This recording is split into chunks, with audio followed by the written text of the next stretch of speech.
What's up, guys? What is up? Welcome back to another episode of Deck Talk Podcast. And I tell you, I've been waiting on this episode probably since the beginning of the year when Gerry and I were talking and had told me that he had something coming up and they had some big old news to come up. But, guys, if you don't know, I am Colin Burnett. Happy J. So, guys, I know you recognize these two fellas' faces that is on the upper corner right next to my picture. Gerry and Hunter Brousseau. What's up, guys? Hey, we're having fun, man. We're having fun. Hang on, man. I can see all them people out there in internet land. Look at them all. so, Gerry, you want to introduce who we have on here? Yes, I definitely will. We got Jen Whitaker with us, who's one of the owners of Lake and Bay Boats, and she's the biggest part of the information that we're going to release tonight. Heck yeah. So we had to do this, and it's almost like a rose in between the thorns type deal. So we had to kind of help the podcast out a little bit. So, but Gerry, I want to give it to you, the podcast over to you, and I want you to go on and just listen. I can't wait anymore. What is this breaking news that y'all have? And because you've been talking about it, I'm ready for it. Yeah, we've been planning this for probably a year or more. But I've not implemented it until we felt that the time was right, and there's been a lot of steps we've had to take, and we're super excited.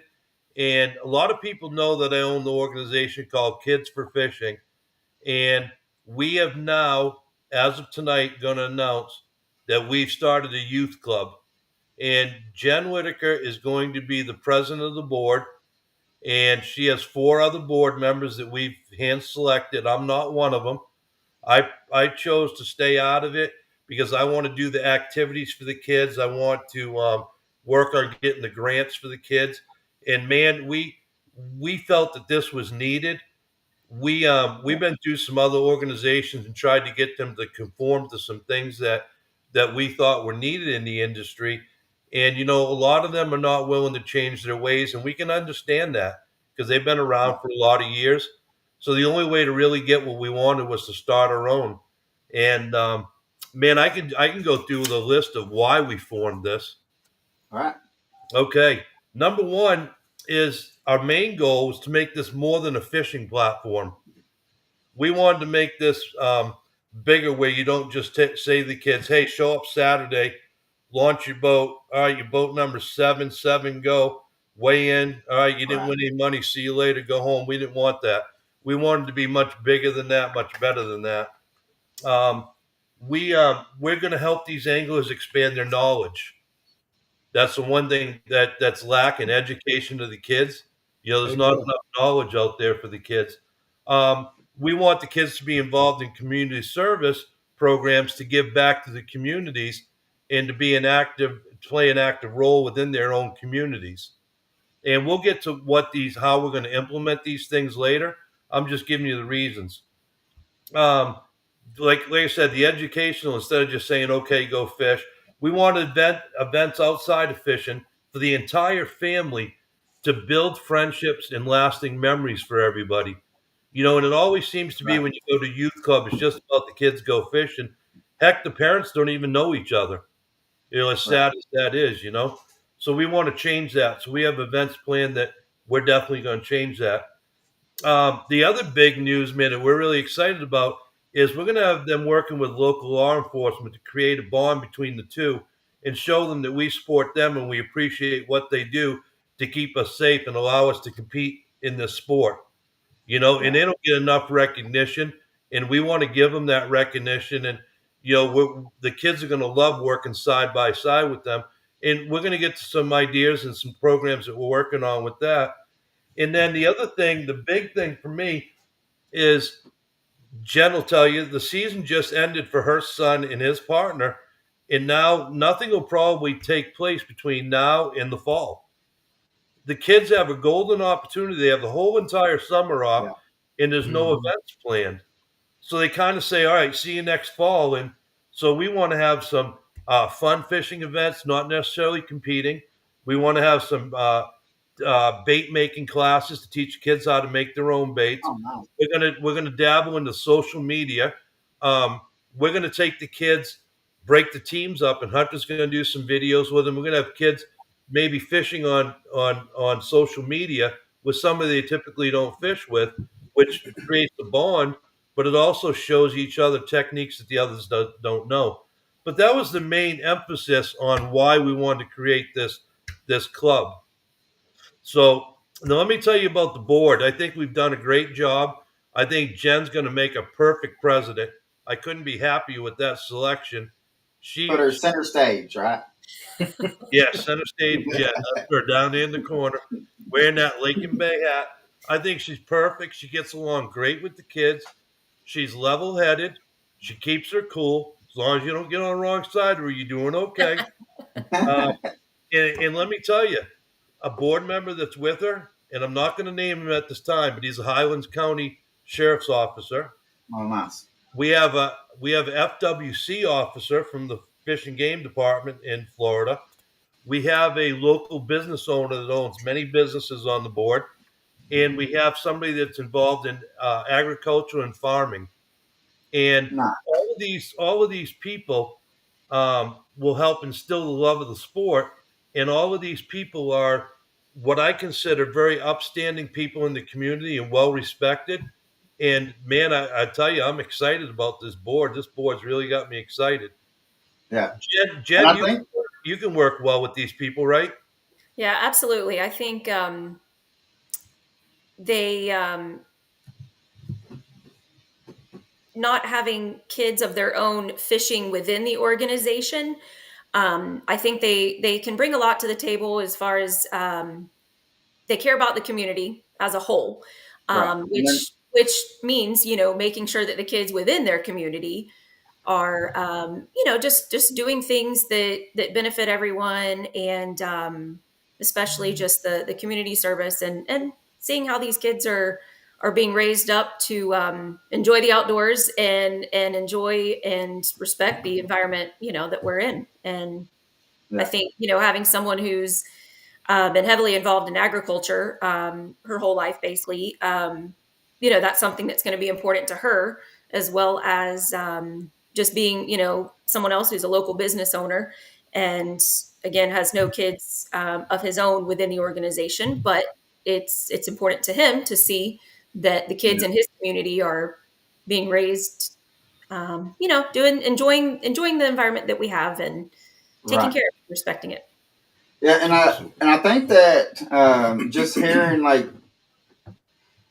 who y'all have on the board, and it's going to be an unbiased opinion of what it's going to be, is going to help out tremendous, because that's the last thing you want as somebody to be on the board. Be like, well, their child here, they're doing this to benefit their child, whatever, and so you kind of knock that out, and it's going to be an even playing field, because which we tell everybody, like, fishing has got to be the most level playing field of any kind of sports that is out there, because the fish doesn't care if you're 3 years old or you're 80 years old, or they don't care if you're male or female. They do not care. You put a bait in front of their face and make them, they're going to eat it. So I really do. I think the way that y'all approached that was very well thought out,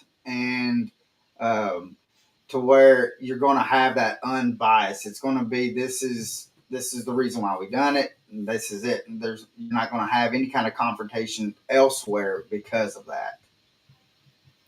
Yeah, definitely. And I would say three of the four members that I've known for many years, it was, I would say, they're people who at probably more than one time in my life have definitely been able to look at me and say, no, you're wrong. And that's important. I think that, I don't want people who are just going to agree with me or agree with, what Gerry wants to do. I want someone who can have some back and forth discussions and look at something in a different way. And Right. when they don't have, I guess, skin in the game, so to speak, I think that does make a difference. Yeah. So, how did um, like the agriculture person? How did that? Because that to me, that's interesting to have somebody that's in that agriculture world to be part of the board. What was the thinking on to have uh, that person on the board?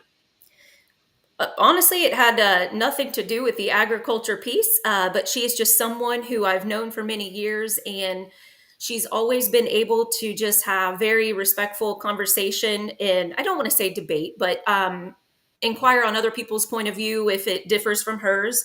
And she just can always have, good conversation with people, and the agree to disagree type of person.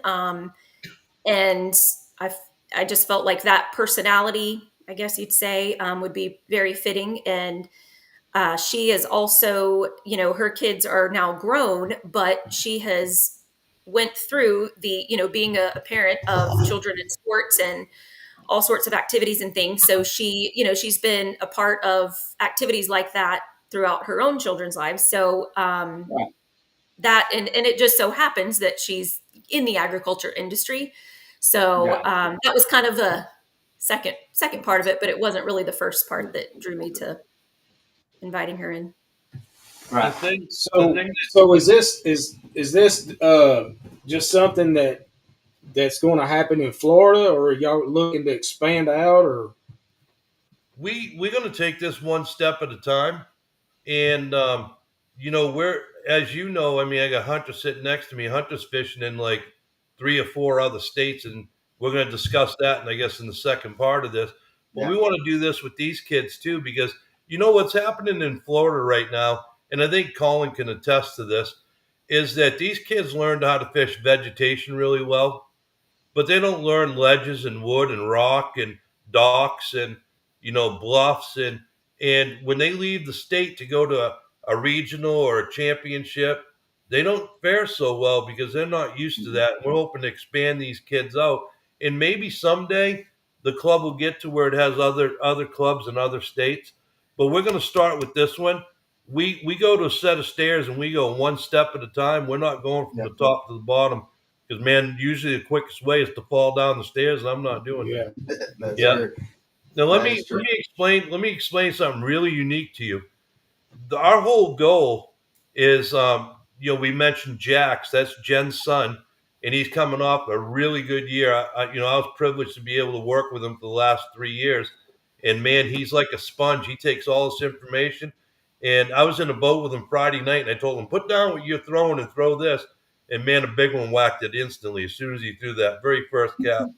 This whole program is, and Jax's partner is Eli. These 3 kids have their own bass boats. They do. Each one of them has their own bass boats. You're talking bass boats. Some of them have $30,000 of electronics on them. These are top of the line. These aren't bass trackers. These aren't 20-year-old boats. These are nice boats. But this Yeah. organization will be turned over to these 3. That's our goal. Our goal is to have these 3 guys running this whole show, and free of charge. It's not going to ever get sold to them. It's going to be free of charge. Yeah. And that's the goal we're going at. Now, going back to why we had an agricultural person in there, I think that's great because it brings in a whole different aspect. And there'll be It no does. Kool-Aid drinking in this club. I mean, nobody has to drink the Kool-Aid a certain way. And I feel 100% certain, I'll tell you 1,000% certain, that any of these individuals, if they feel they're opposed to something, they're going to raise their hand and go, "Hey, you know what? I'm opposed." And I think Yeah. that's the way, because we just went through some stuff that we won't discuss, but somebody trying to enforce rules in a gray area that didn't exist. There is no gray; it's all black and white. Yeah. If it's in writing, it's illegal. If it's not there, then you can't make something of it. So, Yeah. but I think that's the biggest thing. I think that's why we have a lot of enthusiasm to go into this, because we know we're going to be leaving something on Earth that like footsteps behind. It's going to be this organization, and these guys are going to take it. And man, I'm going to be proud that day comes and these boys take this over. Yeah. Now, Yeah. Hunter, what is your mindset and thinking of that, knowing that whenever that time comes, what is your mindset on it, and um, how are you getting ready? Because I mean, that's a big ordeal to take part and to take over something. I mean, because this has the potential of being huge, and to be to where you could have some kind of tournament series or whatever for the youth anglers. Um, so what is your thinking on with everything that's going on with this? Um, well, can you say that again real quick? Or Yeah, missed that. what is your mindset on with having let's just do like what is your mindset with having like this? How is this going to help you with having another little youth deal? Um, is it going to benefit you to be able to wear? I mean, because you're competing and stuff like that, and doing all this other stuff and teaching. Um, is it going to benefit you? Do you think that to have more time on the water competing? But yeah, I think it's good. It's a benefit because it allows you to gain more knowledge and it makes Yeah. you like know more kids in the community. So yeah, I just think it's good. So, about like taking over this and like having a lot of kids like joining this and And fishing. besides that, you got a good teacher. That you do. That you do. So how do the kids get involved in this? How can do they need to reach out to y'all, or is there a website or Facebook or something like that to where they can sign up for this? Yeah, right now they can go on my Facebook and say, hey, we want in, and Jen's available. Everybody knows who Jax is, and people I'm sure are watching that are from both sides of the fence. Some that want to come, some that aren't going to come, and you know, um, Right. we don't want to take members away from the other club in the area. We've not solicited anybody. We've had people approach us and say, hey, we heard a rumor and we didn't confirm that rumor because we were trying to wait till this time. We were letting them finish their year. So Right.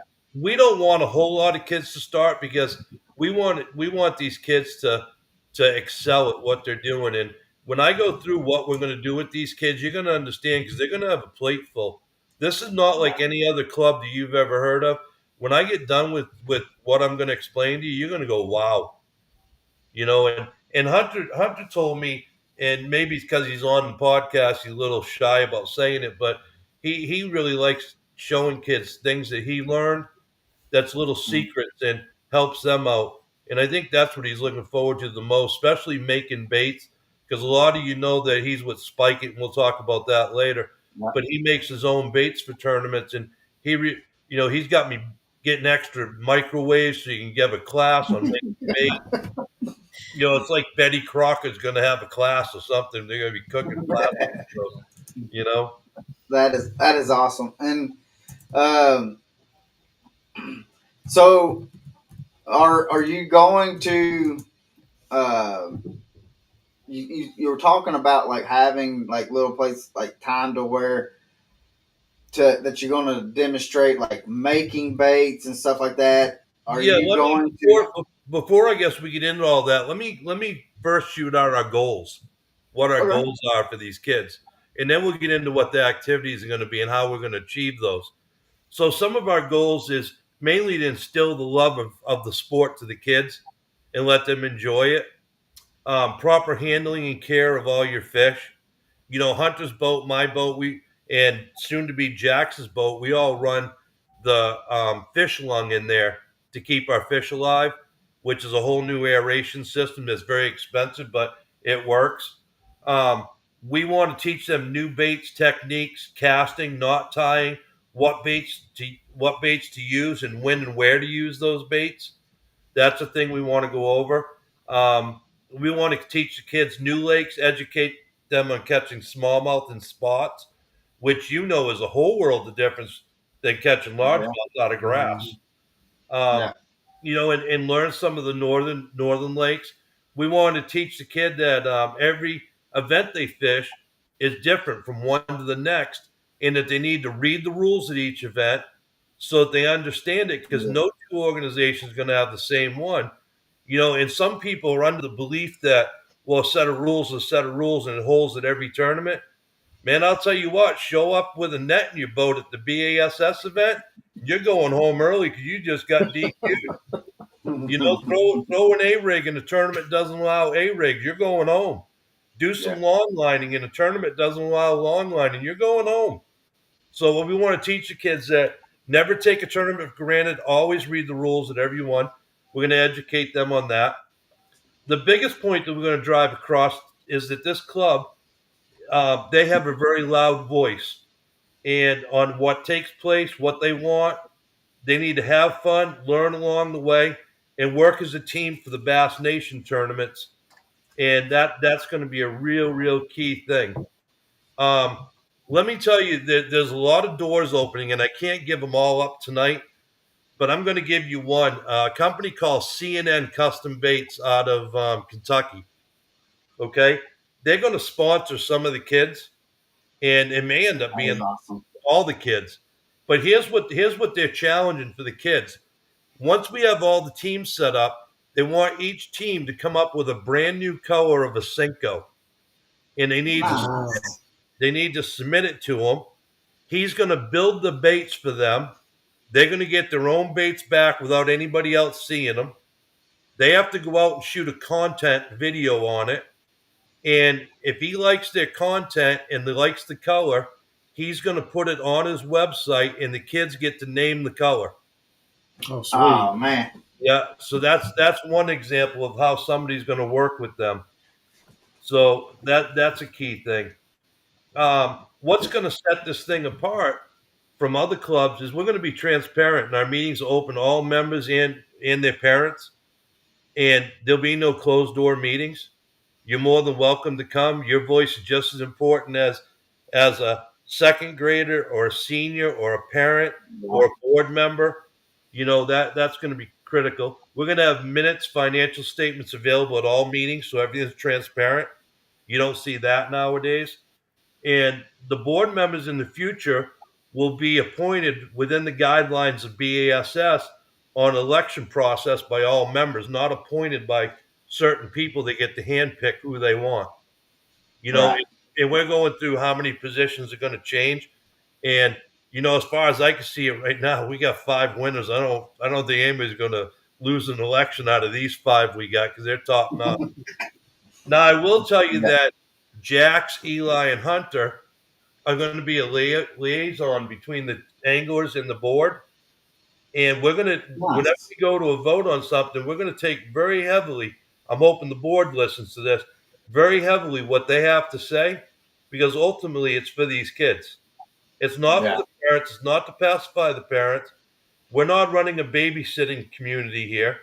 We're running a youth organization. I have a hard time even calling the kids fishing organization, because when you start hearing what we're going to do with the kids, you're going to go, what? You guys may try and lie about your age and put an application in. I'm not sure, but I'm just guessing.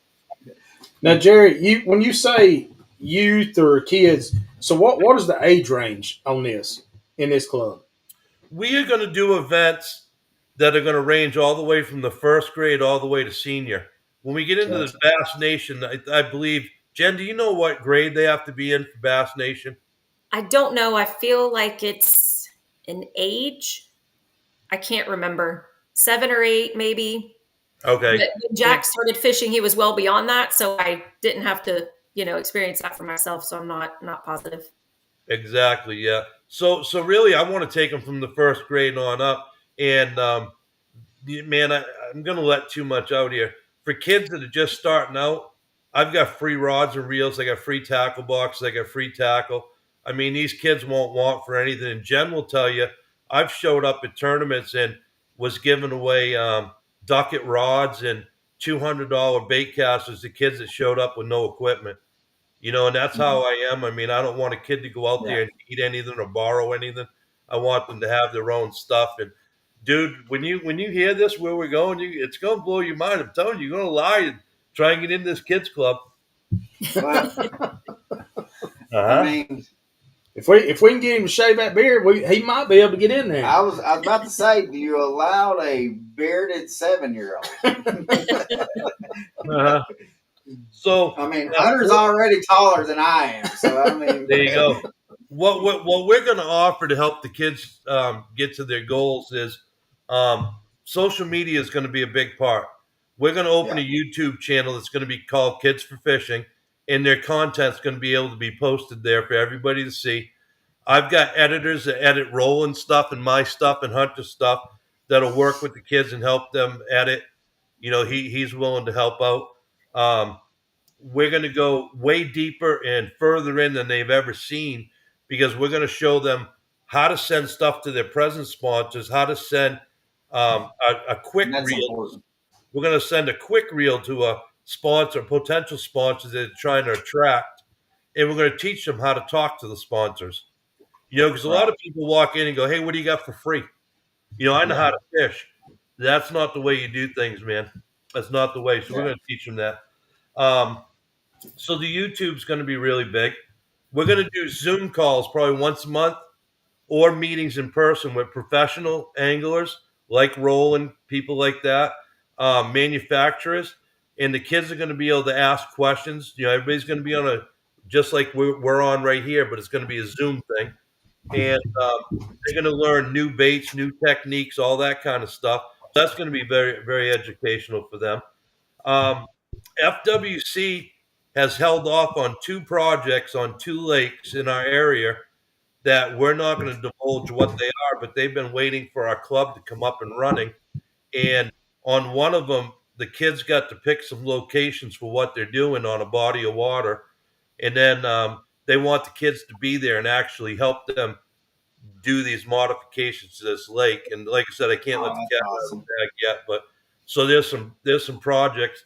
The kids have already been working on, like Hunter and Jackson, Eli on stocking fish with FWC. They've already stocked bass, brim, and catfish, and working with the Highlands County Sheriff in their private pond. And they have a youth tournament that's private only for 5th graders once a year. So these guys have been out there stocking fish with FWC, and they know what it's all about. So that's really cool. We're also going to bring them to the hatchery with F1 bass are raised, and they're going to explain what the F1 bass is. And dude, I have adults nowadays say, "What is an F1 bass?" And I said, "Well, do you know what an F2 or F3 is?" They go, "No." I said, "We definitely don't know what F1 is." But anyway, F1 bass is a genetically created bass that grows like a football. Here in Florida, we've caught them 24 long and 24 tall around. Yeah, they're just like a football. It's incredible how they grow. So they're going to get to see how that's done. We're going to visit Lake and Bay boats so they can see how a boat is built, and they're going to see, they're going to see all that goes into building a boat. So that's going to help them. And then we're going to teach them how to maintain a boat, what waxes to use, and the proper maintenance on a boat. They're going to be doing that. They're going to be working with the Highlands County Sheriff's Office, doing the youth events that they run, which I think they have 3 events a year. We're getting ready to have a first of its kind. It's going to be in conjunction with Highlands County. We're working on this, but to bring disabled kids in wheelchairs out to a lake and help them fish. Sweet. So that's going to be a project we're working on. Community service stuff. We're going to clean up ramps. We have events planned with cookouts and family get-togethers. And do you want me to lay out the good stuff now? I'm ready. Well, I do have. I want to say something. And it was funny that you said F1 because Pappy and I were talking. We when we're in the truck talking back and forth and stuff like that, unloading little Debbie's and stuff. We were talking that on Chickamauga, they're in the process of putting those F1s back into, or to put more into Chickamauga, uh, to where the breeding on, to where we're going to start getting back to where Chickamauga was here 8 to 20 years ago. And so it's interesting to hear that you was talking about the F1s, because I mean, it does make a difference when you um, have the bigger fish in there, and the capabilities of them to make massive fish, and to be able to see, especially see the younger kids, to be able to catch this massive fish of what size it is, it's something that has some shoulders on it. It is phenomenal. So Yeah. uh, I'm You know, ready. you hit on something. I'm going to go back to the F1. I'm going to give a little education here since we got a couple minutes. You said you started out by saying they're going to put F1s in, and you said they're going to put more in. You corrected yourself. No, they Right, right. no, they're going to put F1s in because you no longer have F1s. No, That's no, why no. I said F2, F3. The very first spawn you have, the F1 spawns with one of your natural fish. You have an F2 that comes out. Then when it Right. happens next year, it's an F3. And eventually you end up having no F1s at all because they die of old age and it's been bred out of them. So you are actually going to get in there and you are going to have some big bass again. It's going to start all over again. And I don't know if you guys remember, but remember in the 80s and 90s when all them huge bass were being caught in California? Those Mm-hmm. were all F1 bass that was stocked out there, and they allowed a lot of that to breed out. And that's why you don't hear about weekly these 18 and 20 pound bass because they allowed that to come out. Yeah. So, but that's a key thing in that F1 bass, and what a beast it is though, man. When they can grow 24 long and 24 around, that's a football, and man, it just looks like a freak of It nature. is. Yeah, it's crazy. Yeah. One of That the is what. One of the people That on is. your comments, Natasha Haywood, is one of the owners of CNN Bait Company that's going to be allowing the kids to make their own Cinco colors. I Oh, don't know if you nice. see her on there or not. Yeah, I see it. Yeah, she's one of the owners. They're great people and they bend over backwards for kids, but they're all for this kids club. Yeah. In which, let's see. Then Gleason Fishing says, "Hey, Hunter and Jerry, question, Hunter, what is it like being shown all the ins and outs of tournament anglers? You have amazing teachers. We'll get into that here later, Gleason, because here in a little bit, it's just we're gonna have just Jerry and Hunter on here, and so we'll come back to that one. So, um, but so what all do y'all have going on that these kids are going to be able to do? Okay, there's some I'm not going to mention. I'll get to that at the end, but let me tell you what we do have. You're going to love this. We're going to have an obstacle course set up on the lake, and the kids are going to have to run the trolling motor through the obstacle course, including Oh, backing nice. up. And when they get to a stop point, they're going to have to make a cast or a flip into a hula hoop before they're able to move again. And we're going to do this with every kid so that they learn how to use a trolling motor, learn how to get out of a tight spot. And it's just going to be a fun event. And then we'll probably do a little fishing and maybe go out and get some pizza for lunch or something. One of the pizza places said he'd work with us for free pizza. Yeah. So, but we're going to do that. That's one of the events. The bait making we already went over. A lot of the kids are that we have already have the boater safety card, which in Florida, as soon as you have that, you can go out in a bass boat by yourself. Like Hunter can take Nice. his bass boat out on the lake, at the age of 13, which he's only 13. And so we're going to run one of those classes, and it's not just for our members. We're going to invite other kids that are within the community that maybe aren't in the club that need a boater safety class. And as long as they can bring a iPad or a laptop in, we'll have them go through the class. And again, that's helping the community out. Um, Yeah. okay, here we go on the cool ones, man. All We're right, gonna I'm have ready. We're going to have archery classes. They're going to learn how to shoot bows and arrows. What? Oh, We're nice. gonna I'm gonna get in on that. we're gonna have paintball events, and I think some Oh, of them are going to be against the board members. So it'll be time for them to have some fun against the board sorry. members. Okay. Another thing we're going to have is we're going to have certified scuba classes, and the kids are Oh, going to take sweet. certified scuba classes together so that they can learn stuff under the water. And they know of an awful lot of brush piles that have an awful lot of crankbaits, A rigs, and glide baits in them. So the kids that go through the scuba class, they're going to be getting some top-notch tackle. Um, we have other companies that are going to be donating baits that aren't on the market yet that they'll be able to try, and they got to keep them a secret. That's a big one for the kids. And then going to the Bass Nation tournaments, I'm going to actually sit with all the kids going to the Bass Nation with a old paper map, and I'm going to say, listen, in the past, this time of the year, these are the spots I caught fish. These are the lures. Even though my team will be competing against them, it's not we're against each other. We're a team going out there. If you have Yeah, to, you can come fish next to us if that's what's going to take. We want everybody to succeed. We're not against everybody. So there's a lot more events. The other one we're going to do is we're going to teach the kids how to unload and load a boat by themselves, how to get in it, that's take it off important. the trailer, bring it over to the dock, tie it up, the proper knots, and then untie it, put it back on the boat trailer safely. Don't give it too Yeah, much gas, give it enough to get up there. And we're going to teach that on the water too. And a lot of people don't take the time to do that. And being in Highlands County, and everybody says, how can you say this? Highlands County has over 200 lakes. And they go, there ain't no county in the world that has 200 lakes. I said, this one does. Well, let me tell you why it does. Because they don't name anything a pond. If you got a 5-acre body of water, they put a lake name on it.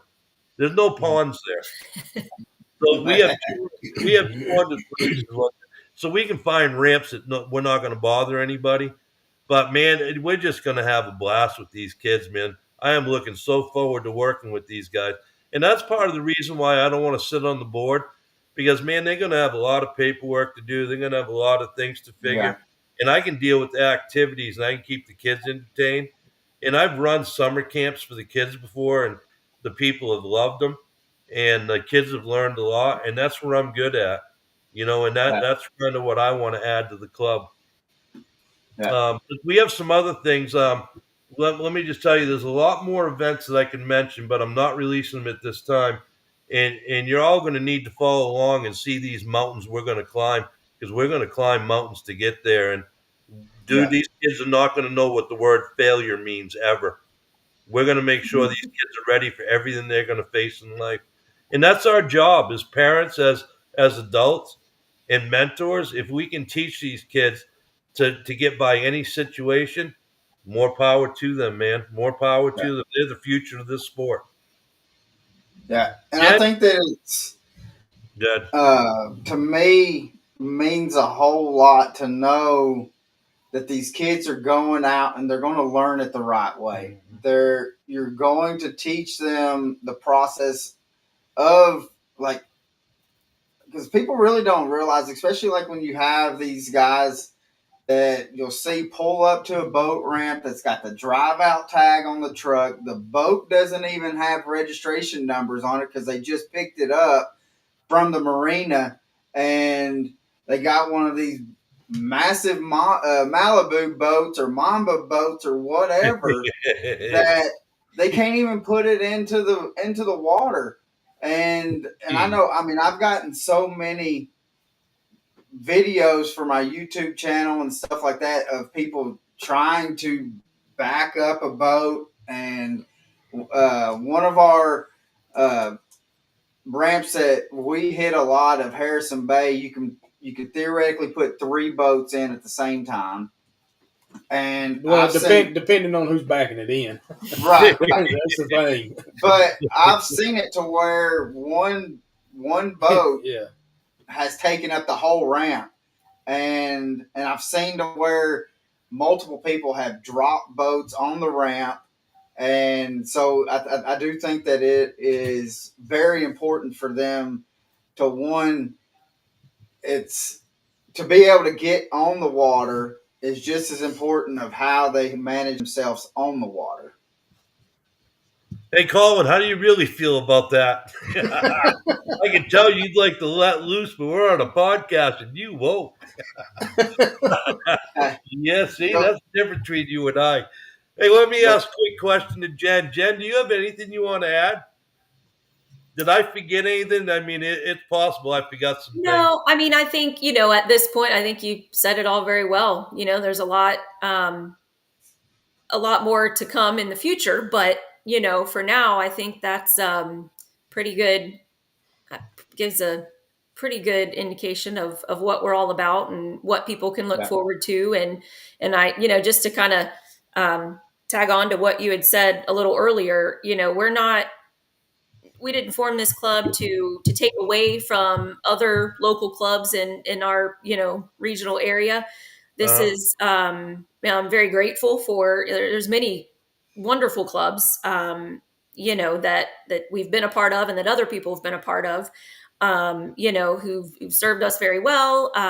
It's just time for there's just things. Gerry has things, reasons that are in some ways different from my own, as a parent as well. But it was just kind of time to put our heads together and come up with something different that doesn't exist. So it's not to take away from clubs that do exist. This is for people looking for something a little different. I think it's probably fair to say, just like every other sport out there, baseball, basketball, all these other sports, youth sports, they have different leagues and organizations that operate differently. And, not everything is a one size fits all. And we want to strive for being that, if we can, for people who are looking for something a little different. But definitely very grateful for the organization that we've been a part of, with my son for many years. It's just time for us to do something a little different, go a different direction, and accomplish things that we kind of see a need for my son, for Hunter, and for some of these other kids who, their parents have asked for something a little bit different, and a little bit more in certain areas. So pretty excited about it. Have you guys already received interest in the club, or? Yeah, we got a list put together. Jen's put a spreadsheet together, and we got them right across the board. We actually have junior anglers, high school anglers. Nice. And not only that, but I've started compiling a list of sponsors that want to step in. And, some of them I had to tell them, unfortunately, we can't bring you in because we already have a sponsor lined up that's going to be bigger than you, and we've already committed to them. And we don't like sponsor taking like two sunglass companies or two worm companies or two rod companies. We try and be right up front with them and go from there. And when the time comes for us to make these deals, the Eli, Jax, and Hunter are going to have a lot to say in that because they're the future of this organization. I see Eli's dad's on here, Daniel Klein. He wrote awesome stuff, Gerry and Jen. And thank you very much for that, Daniel. And Jen, you've done an unbelievable job with all the crib notes you've given me and all the, putting the board together and the rules that you've shown me. And man, I'll tell you what, Jen has really made my life easy to get this off the ground. And I'm super happy to have her part of the organization. And really, to be honest with you, she's the boss, and I'm going to sit on the other side of the table because I'm not on the board. I own fishing, Kids for Fishing, but she's the club. It's not me. I'm not a board member or anything. And congratulations to your family and the Klein family. Your kids had to be the hottest sticks on the water this year.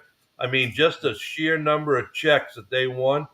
Man, I some of the things that I've taught them, I've seen them use. Some of the things that Richard's taught them, some of the things Mike showed them. Man, they just take everything in from all of us and they accumulate it, and they're doing awesome, man. I'm proud of them. Those kids have come a long ways.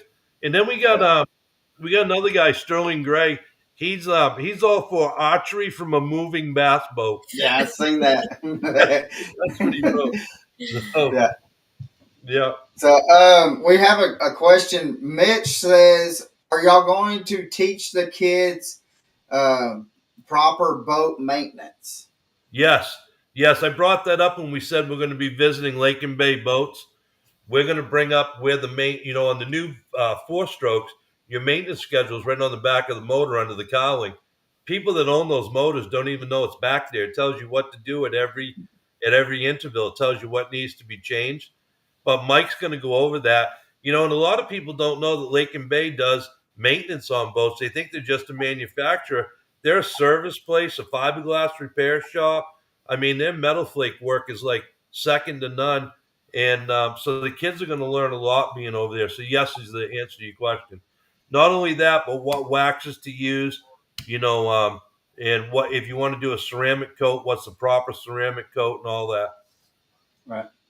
Another question is, while you're out fishing with them, how important of teaching boat positioning are you going to have? That's very critical, and Jackson Eli just went through that. They won the Angler of the Year this past weekend in the tournament. They finished second in the Tournament of Champions. And one of the things I asked, their big fish was 707. By the way, they had a good one. That was a big fish for both days.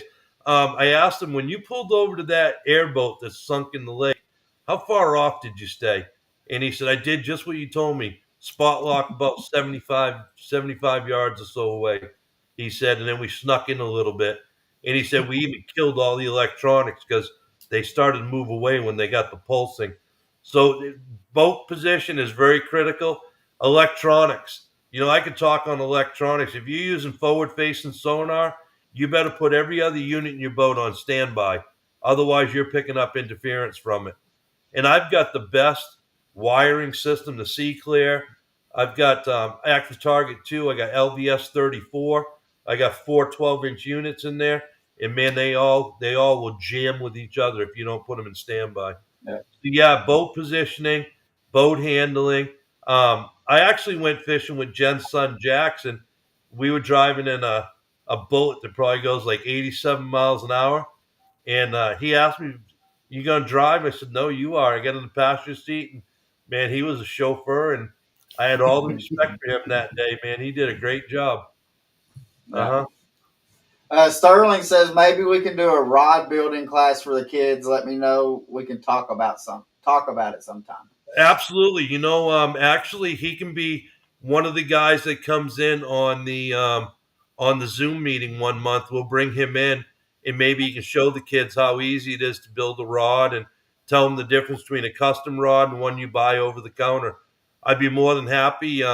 He knows how to get my phone number. He can get in touch with me, and we'd love all the input we could get from him. Yeah.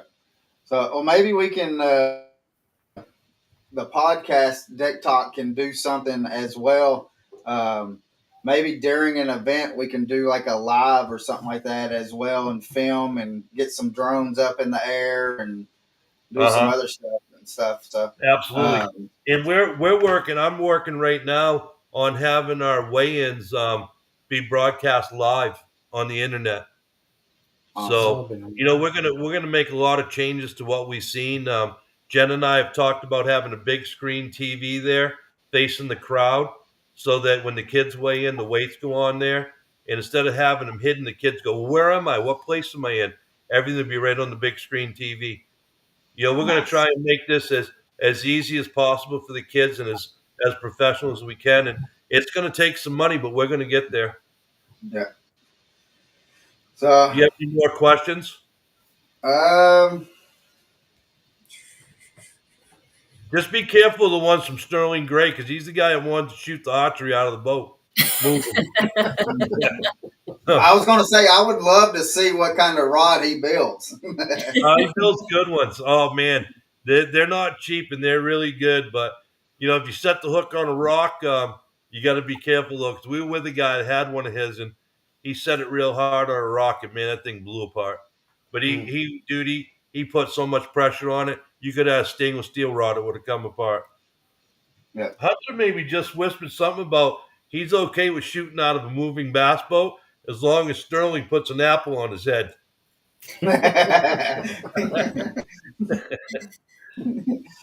So, So, do you have any hey, more Hunter, questions? make sure you put that on your YouTube though. Yeah, no kidding. Do you have any more questions? That's all that I see right now. And what I'm going to do, guys, is I have Hunter's YouTube already in the description. When we get done, I'm going to put all of Gerry's social media stuff uh, on in the description as well. Jen, is there something that I mean, we can even do the Lake and Bay. If you'll Jerry, if you'll send me the link for that, I'll put it in the description after we get done here. Perfect. And Yep, so definitely.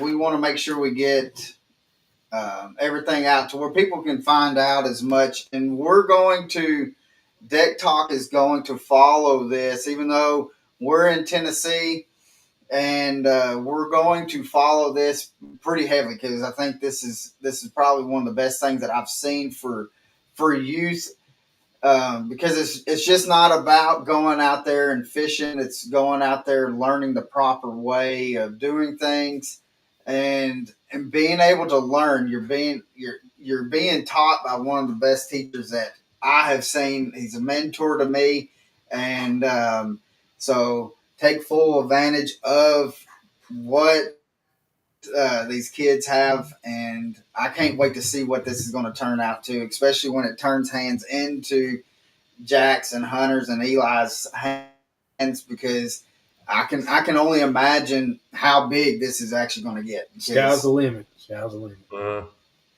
Exactly. So We went in this head over heels, man. We didn't go in this just a little bit. We're not yeah, testing the water. We're going to take the water on, and we're gonna make this as big as we can. And it's all for the kids, man. And that's the key thing. And I'm going to say this one more time for all the board members that are watching. When you go to vote on something, those three kids come to you with their questions or their concerns. You all need to listen to them because this is for the kids at the end of the day. yeah, That's yeah. what it's for. So I think that's all. Sterling's asking if Hunter will be on Chick in October. We're going to get to that here in a little bit, Sterling. Um, CNN Custom Baits says, does Hunter need any water? Daniel says, Mike has done amazing. So other than that, y'all have anything else? And if not, we will kick Jen to the curb and Not tell her yet. all Oh, the other. whoa. We can't let her I off know. that easy. Hold on. I'm not going to let her off. She's got to at least answer one more question. So Right, but before she gets there, hang on. Before she gets there, Jen, is there anything else you want to add? And by the way, Jen, you did a great job tonight. you did. Don't ever be nervous about a podcast. Appreciate it. Is there anything you want to add? Really, there's nothing I can, think of at this time. I know we're still kind of in the initial phases of being able to roll this out to people, as far as having the official rules and documentation and signups and whatnot. So, I think right now that kind of says it all for what we have at the moment, but definitely more to come, Awesome. more details for Awesome. sure. Okay, Colin, I'm going to make a request from you while Jen's still with us. I'm going to say that we need to come on your podcast with a follow up, maybe like 6-8 months from now. But here's the catch. When? Here's the catch. It's going to be Hunter, Eli, and Jax that are going to come on and tell you what they think of the organization. We can do it. Well, Okay. we'll go as soon as we get off here. We will put it on the calendar. Okay, cool. All right, let's give Jen that question, then she can get out of here because she's dying to go. Look at that smile. That smile says she's leaving. So, Jen, if you could fish with one person, past or present, who would it be and why? That's a very easy question for me. It's someone I have fished with before, but I would say the late Rob Wells Jr. From Pine Island, Boca Grande area. passed away about a year ago, but definitely he was an amazing snook fisherman, and snook is my favorite thing to fish for. Sorry. I prefer that over bass. Just gonna throw that out there. It But is fun. Yeah, it's fun. you know, I learned a lot from him over the years, being on a boat with him. Definitely not afraid to give the corrective criticism. That's for sure. Got to have thick skin. But he was always someone who was willing to teach, and I would love to have one more day on the boat with him. I hear you. Well, Jen, thank you so much for coming on. And I guess we're going to give you the boot now and tell All you to right. get out of here. Good job. Have a good day. Thanks, guys. Thank you. You done a great job. Good job. Thank you. All right. All right, so Sterling Gray, you asked a question. Hunter will be at Chick. He'll fly in on Friday night. He'll fly out on Sunday night to get back to school. And then from there, at the end of October, he will be at Lake Douglas fishing the championship. He'll arrive on Trick or Treat and leave on the 2nd of November to head back to Florida so he can get to school. Yeah. So, all right, Hunter. You've been You're up, here buddy. before. And I'm glad to have you back. And every time I see you, you just keep on growing like a weed. And I can't believe how tall you've actually that you are. Yeah. Because I can remember 4 or 5 years ago seeing you at ICAST and stuff like that. And so, but thank you for coming back on. And so, Hunter, I have. We got some of these questions that people have asked here, but I want to ask you a question because, and which Gerry already kind of hit with your travel situation of having to leave at a certain day and then come back to be able to get back to school. How are you able to have to like keep your head in the books and be at school and stuff like that, and then to still do all this traveling that you're doing and still perform at the top of how you're performing at the top of the line of what you're doing? So it's short, yeah. Like when we go up there, when there's let's see, 4 days of school are gone or something like that, like a week. So whenever it's Right. school is out, say 2 days or no school, we just have time to go up there and fish and fish fun fish and fish tournaments somewhere else in Florida. Well, no, I think he's asking about the Bill Dance. When you have to fly in on Friday night, you only Right. get to fish the tournament Saturday, Sunday, and then you get to get right back on the airplane. He's asking about those events. Oh. How are you able to juggle the school and the flight, run from school right to the airport, get on a plane, land there, all your stuff's ready because somebody has to tie all his baits and everything on, rod's ready, and then you get right back on an airplane. You fly back like the last one. You landed here in Florida at 12:32 a.m. and at 8 a.m. next morning you were back in school. He wants to know how is that weighing on you? You have an easy time doing that? That's what he wants to know. Right. Yeah, I mean, we just get up there and fish. We have a strict time limit. Mhm. So we fish 2 days, Saturday, Sunday tournament, the Bill Dance. So we would fish Saturday, get done with that, and Sunday, because if I have school Monday, most Bill Dance ones, usually fish a tournament, and then when we get done, we immediately have to get ready to go to the airport. So if we have a cabin or a hotel or something, we go back there like unhook the boat and stuff like that. Like get ready. And we just like Get to the airport. And get to the airport with everything, and like. And how was your Monday at school? That's what he wants to know. How was my Right. Monday? Yeah, you dragging butt. You okay? Yeah, I was okay. I got enough sleep. Monday, Do you get any work done on Friday, or are you thinking about fishing Saturday? fishing Saturday.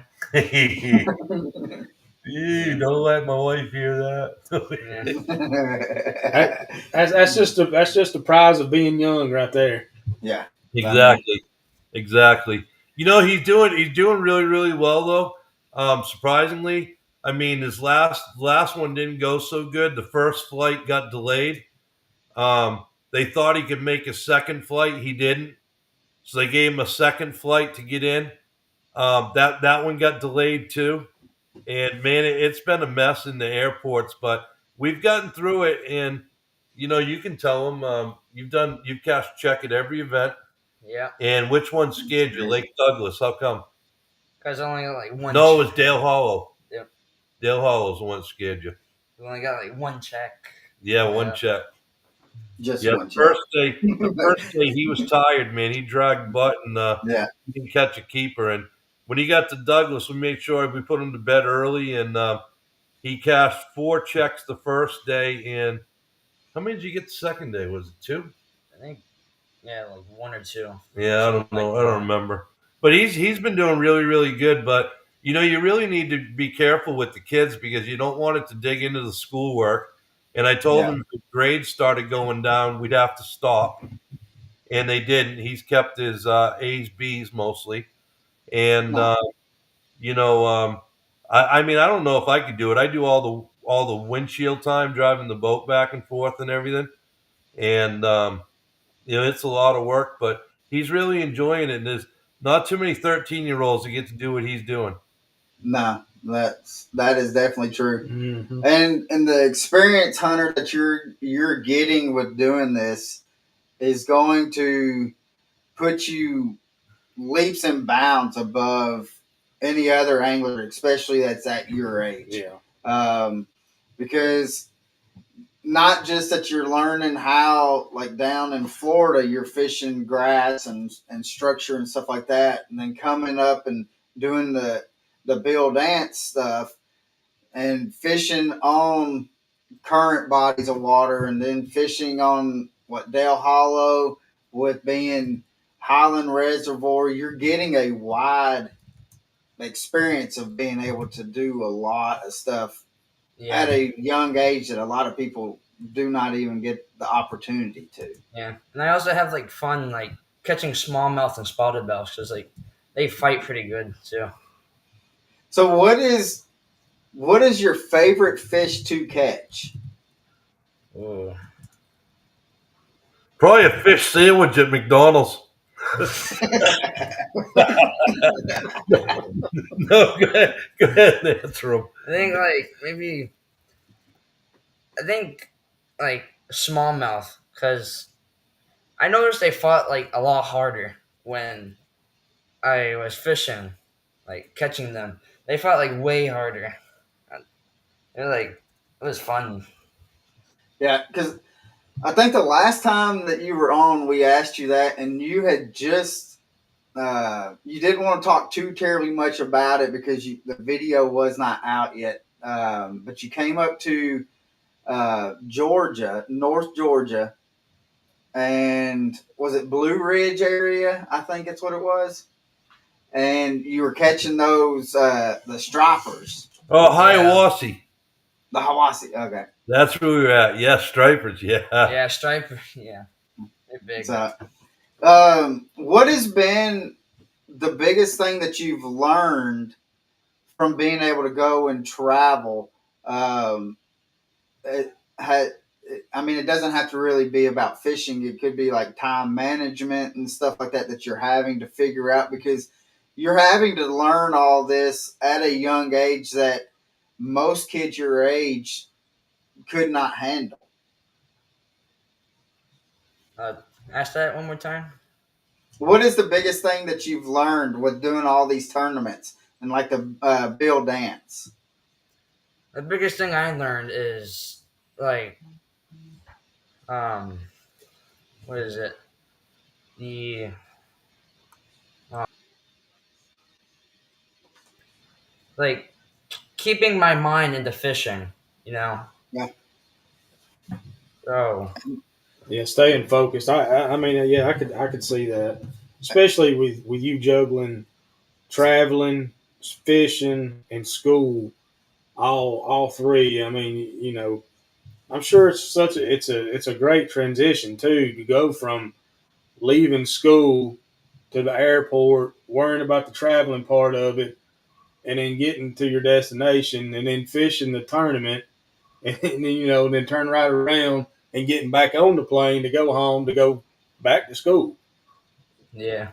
Your focus has to you really have to be locked in, that says a lot about you at the age you're at. It's pretty impressive. And what is like the kids or even the teachers and stuff at your school think to where you're Friday until whenever the bell rings for you to go. You're Monday through Friday. You're at school, and then right after school, you're hopping on a plane, and you could be going wherever up here to Tennessee. And I know that you've got Kentucky Lake coming up, and then also you have Chickamauga, and what do you have after that? I think was it Douglas that you have after that. Yeah, Douglas for the championship. Yep. Yep. And so, what is the kids? I mean, because most people are just on the weekends they're going home and grilling hamburgers and Getting on hanging out, Xbox, right? PlayStations, And you're being able to travel, and they're like, well, I've done such and such, and you're like, well, he's I over here went cashing to checks, making it Tennessee. rain. I went to Tennessee, and I cashed 5 checks. Yeah. So, do they know that you travel this much, or do they not? But they don't because they don't ask me a lot of questions of fishing.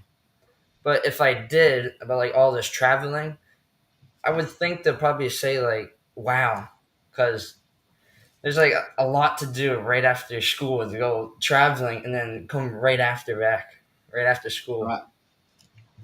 You know So, the biggest thing with taking a 13-year-old to do this, to be honest with you, is and people probably never even thought about this is I figured it was for the 6 events, it was going to be about $35,000, and it's actually going to come out to a little more than that. With the airfare, with the Airbnbs, the fuel, the entry fees, the food, the tackle. It's like fishing a circuit for an adult to do this.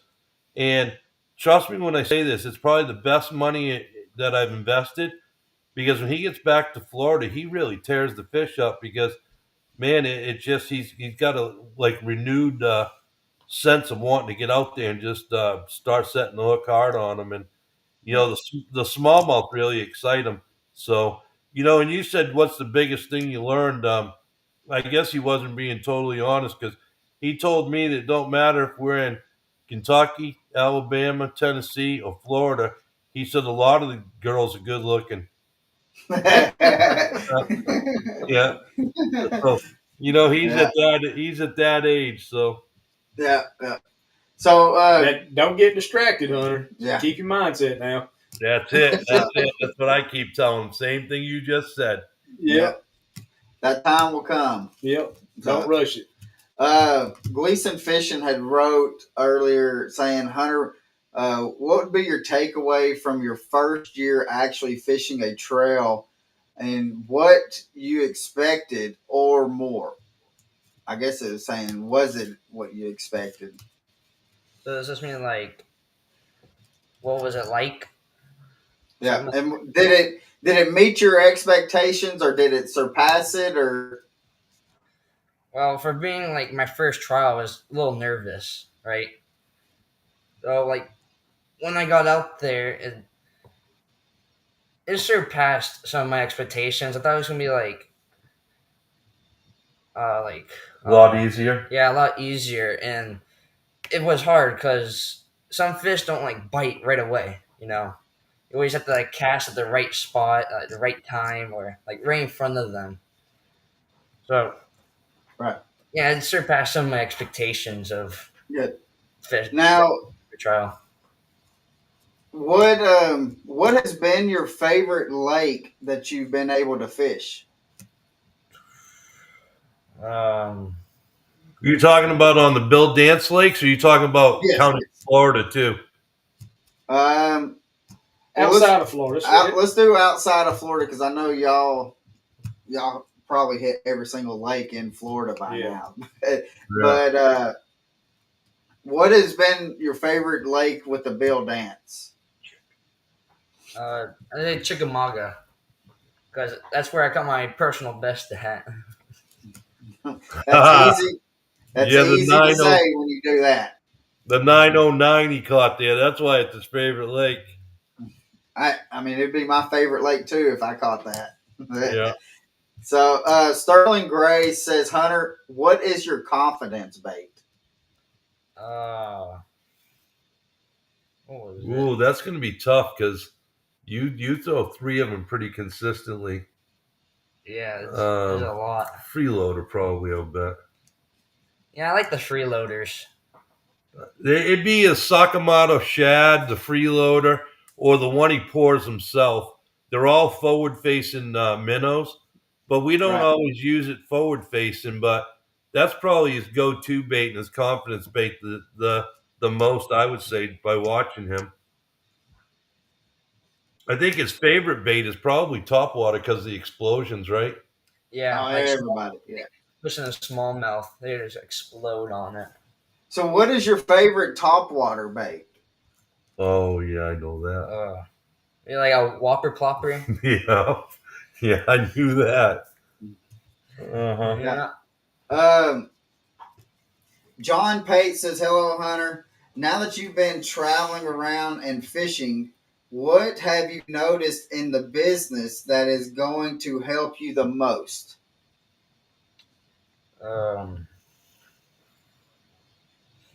Wow, that's a loaded question. That'd be tough for me to answer.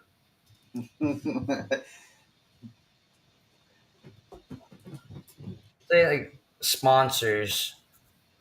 Yeah. Yeah, that's right. Sponsors have stepped up a lot. Yeah. But, and since we're talking about sponsors, I cannot have you on and not talk about, because we had Gerry on, a month ago, and we had oh shoot, I just drew Will Wiles. Will Wiles, yeah. Had him on with Spike It, and they broke some news on the podcast and about you with Spike It, lures. I forgot what I done with the paper. What did that say? It was Spike It, Sonic Works, and Sonic Coat. Sonic Coat. Yeah. Yep. All 3 of those. And I apologize for that, for kind of that delay. I had a brain fart. But what do you want to talk about? Like, kind of, what was it with Spike It and Lure Works and Sonic Coat? What happened with them and you?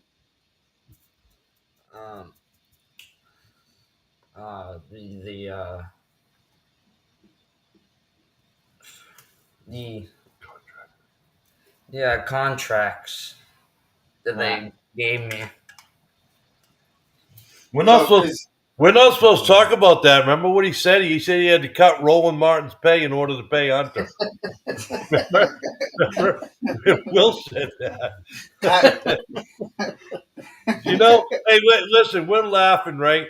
But man, how many 13-year-olds do you know get paid weekly to bass fish by a company like Spike It, Lure Works?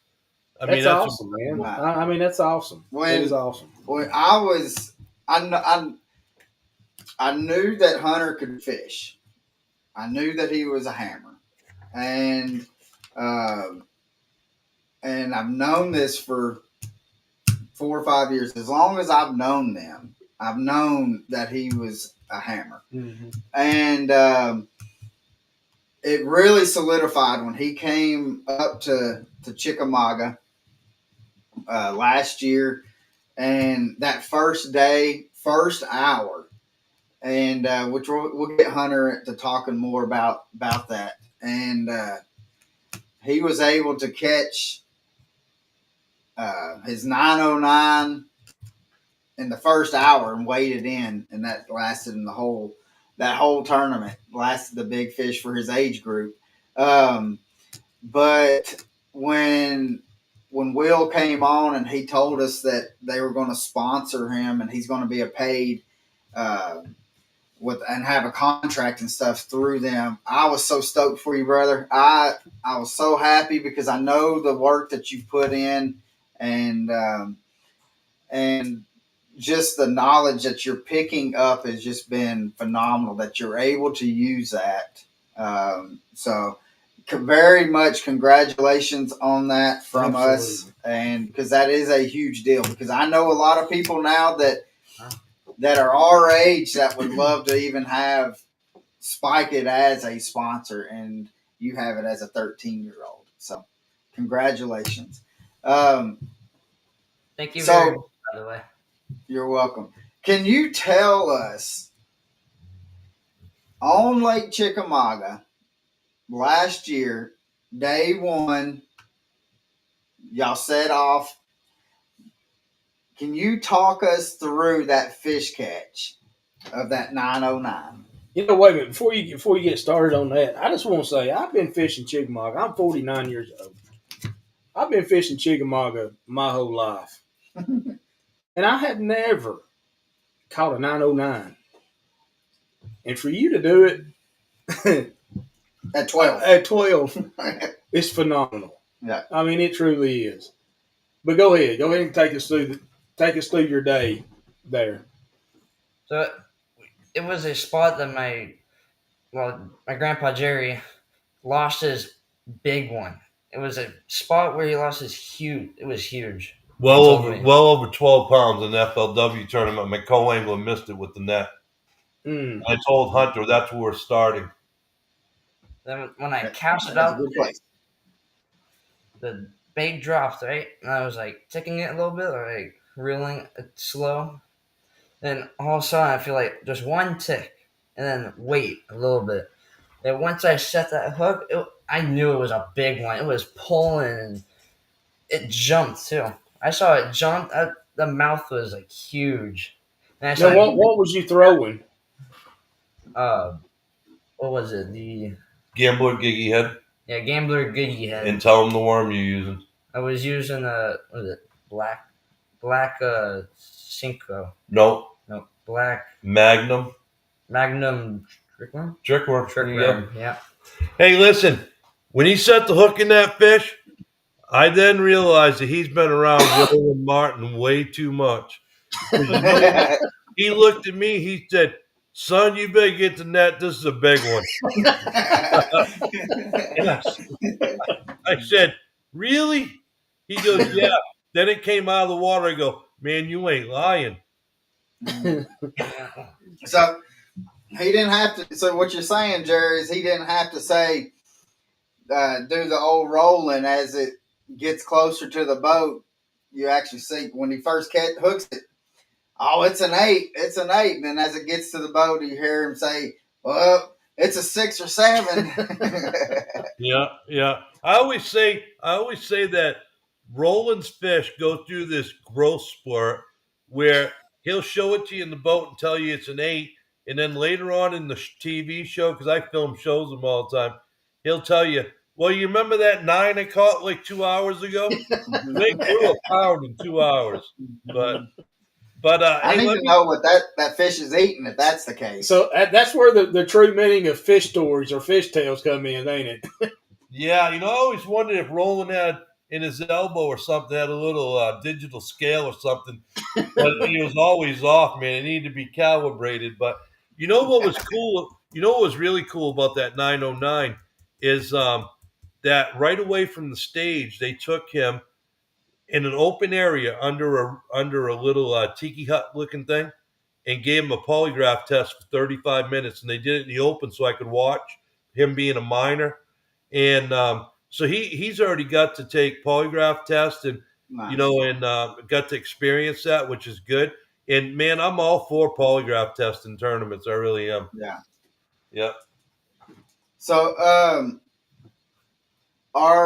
have you fished Kentucky Lake before, Hunter? Once. Only once. So, are you looking forward to that? I know it's going to be more of a smallmouth bite on Kentucky Lake than a largemouth. The largemouth are starting to come back from what I'm hearing. The Asian carp has really did a number on the largemouth. But are you looking forward to going and catching some smallmouth? Yeah. Or are you rather just, let's get this one over with, let's get the Chickamauga, and let's do this again? I look forward to catching the smallmouth, but I kind of like the other Chickamauga. Yeah.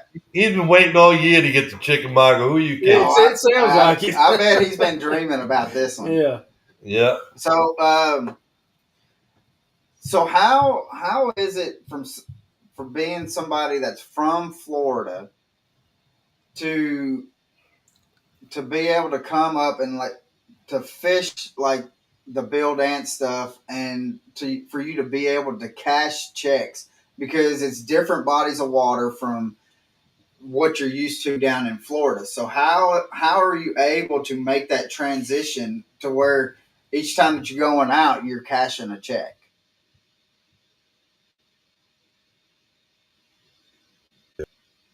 It's like all the pre-fishing I do and tell you what it's like before the turn. You mean pre-fishing? I do. Yeah, pre-fishing you do. It tells me. Yeah, he gets filled when I pick him up at the airport. Usually we're like an hour, 2 hours from where we're staying.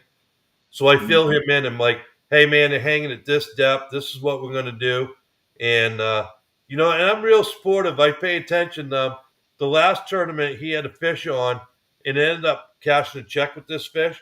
He had to scream 3 times to get the net because I was sleeping behind the steering wheel.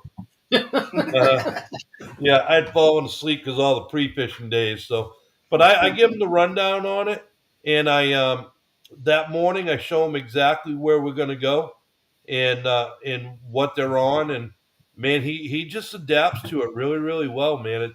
It's surprising, and I really thought the obstacle for him was going to be catching the spots and the smallmouth, but it's not, man. And he if you remember way back, I took him up into New Hampshire for like 2 weeks to go smallmouth fishing, and we absolutely tore them up. We were catching 60, 80 fish a day. So I think that helped him on going to these other lakes. I really do. And I feel bad that some of the kids that are going to be in our new club, they've never even caught a smallmouth in their life. And I'm hoping that we can plan a trip and let these kids really experience stuff like that. Yeah. Because it's unbelievable. And like I know, all these lakes that the Bill Dance Giant Bass Open's using are going to be the same lakes if he decides to fish PASS or Major League Fishing. So he's already getting years of experience on these bodies of water, and whenever we have downtime, we swing by Alabama and we stop and fish there sometimes and shoot some videos on our way back. Yeah. So, what was it? Oh, your YouTube channel. Can you tell us, Hunter, what is your YouTube channel? It is Hunter B Outdoors. Hunter B Outdoors. The link is in the description. I've already got that because I knew that it was out. I've been watching some of these videos. The videos that you have done on there are phenomenal. I really do enjoy like the video that you've done with the spike it with the blades. Mm-hmm. that stuff is phenomenal with how easy that you can just dip the blades in, and how bright they stay, and how long that dye will stay on that blade. And then when you're done with it, you just take that oh goodness, what's it Neutralizer. called? Right? Say it The louder. what? Neutralizer. The neutralizer, right? And it just wipes straight off. Yeah. That stuff is phenomenal. Yeah, Um, it is. so I also the I'm interested in watching to see as your channel grows, and I really like the bait making stuff. The video that you done with the shiner fishing, you Yeah. really put a smack down on them, and that was I could to me I got so happy and stuff, and just seeing I could just imagine just seeing them, that because you had a little bobber, if I'm correct, right? And Yeah. so I can just imagine if it was me, as soon as that bobber goes up under, I'm going to want to hook set, and you could tell like how you was like just reeling it down, letting it take up, and then you really was not hook setting it that hard. It was more or less you just tighten it up. Am I correct when you were doing that? Yeah. So, what has been your favorite fishing experience that you've had? It may not, it don't have to be in the past year, that it could be in your lifetime. What has been your favorite fishing trip? There's smallmouth fishing in New Hampshire. I can imagine. Yeah. I can imagine. Because of the numbers, yeah, because of the numbers, I'll bet. Yeah. Yeah. So, what is your biggest smallmouth that you have caught? 5-1. That's I've gotten one 5 pounder that it was 5 right on the nose, Wow. and so and to me, was that up in New Hampshire, or was that on Dale Hollow? Yeah, New Hampshire. So is New Hampshire, was it a current driven lake, or is that like a Highland reservoir? Yeah, the Highland Reservoir. Okay. Yeah, you know what's amazing? Yeah, there is a video out there that exists under my name of Hunter out there. Um, Mm.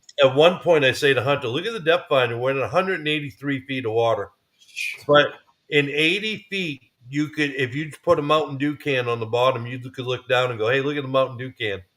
So, Really? so we get off the water, and the guys go, hey, how'd you boys do? We see you from Florida."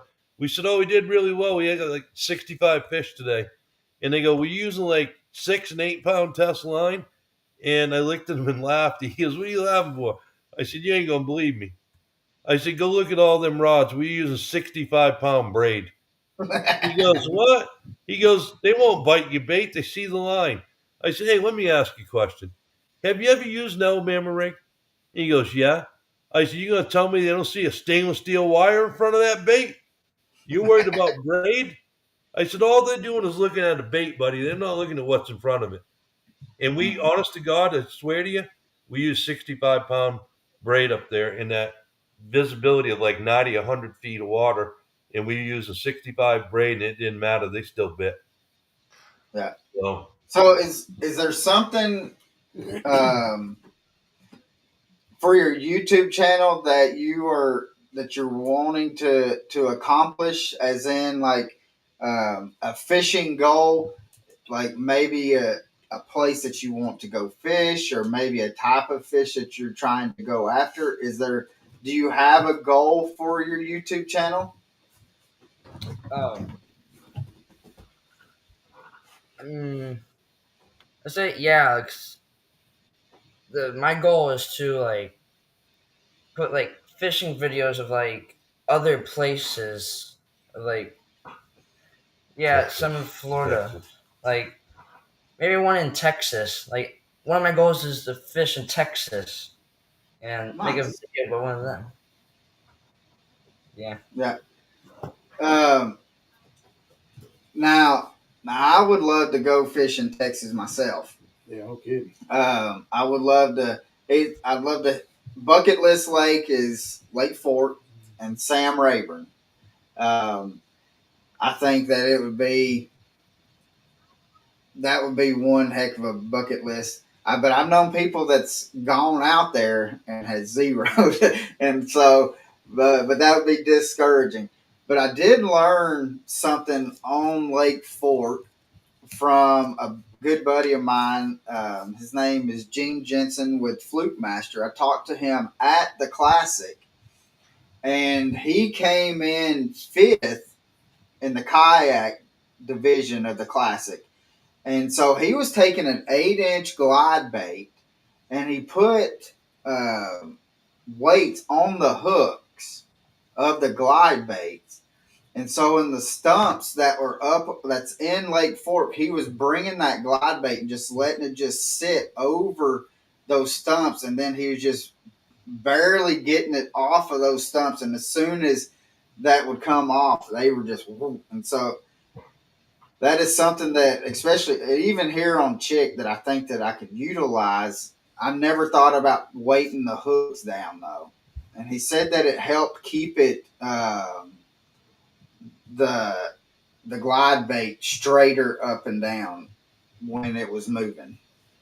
Oh. So I would love to try that. See, we've always been told to use the strips and put them just in front of the first joint of the glide bait. Right. On the belly. Don't put them on the back, and it'll allow the bait to still stay, like you're saying, horizontal. Right. And so that's what we've done. But I've never seen anybody put it on the hook. I'd be interested in seeing that myself. Yeah, I hadn't. He's got a video. Last time I talked to him, he was finishing it up. So it may be up on Fluke Masters on YouTube. So we'll look that up, because that's interesting. We're always open to new things, and that's why we like staying in touch with you, because we get to hear these different things that you're trying over on Chickamauga or Nickajack, or we tell you about what we're throwing, and we get a lot of opportunities to throw some really, really weird stuff. And I just had some sent to me that I don't think they're going to work, but I'm going to give it the benefit of the doubt. I'm going to go out and try it. And it's a bait that acts like a spoon, but it has a built-in spot where you can put like scent in it or something like that, and it slowly secretes out. And who knows if it's going to work or not. Yeah, I just got some baits from Bruiser. I want to pull out something.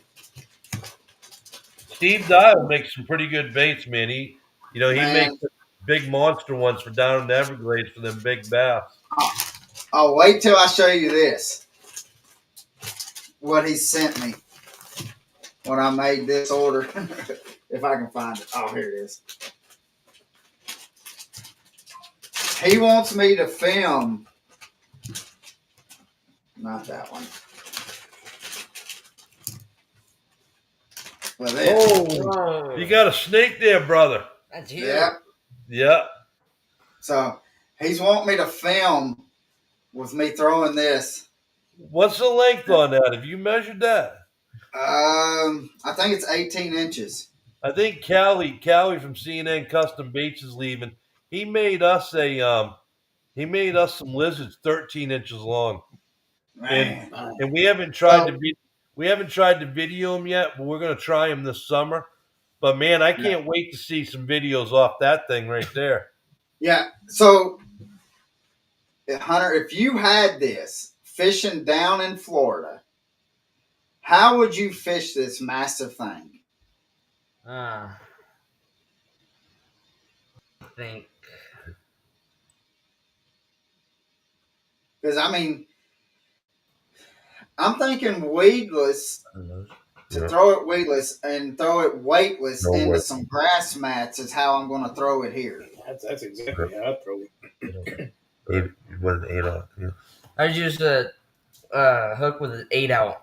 8-aught. 8-aught. 8-aught hook? Yeah, with no weight. Yeah. That's exactly what we would do. Yeah, that's what I was thinking. and because I've got 2 of them, and what we may do, or what we're going to do, so I'm just thinking of this as we're going. I've got 2. I'm going to give one to Pappy and one to myself, and we're going to see who catches the first. It may just be a video that don't go too much, Oh, but it may just be a lot of casting. Fishing. the challenge is on. We got it. It's going to be a challenge. Look at this. Guys. Look at that. Yeah. So I don't think it's going to be a challenge of who can catch the fish because I'm the better fisherman, but I think it's going to be the challenge of what fish can eat that thing right there. oh, they're going to eat it. Hey, Jerry, he would be surprised what will go after this, wouldn't he? I know what to go at. Hey, here in Florida, our bass eat a lot of snakes, man. They eat a lot of snakes here. Yeah, I've seen some videos of people like throwing snakes, throwing snakes and catching some really good fish off of them.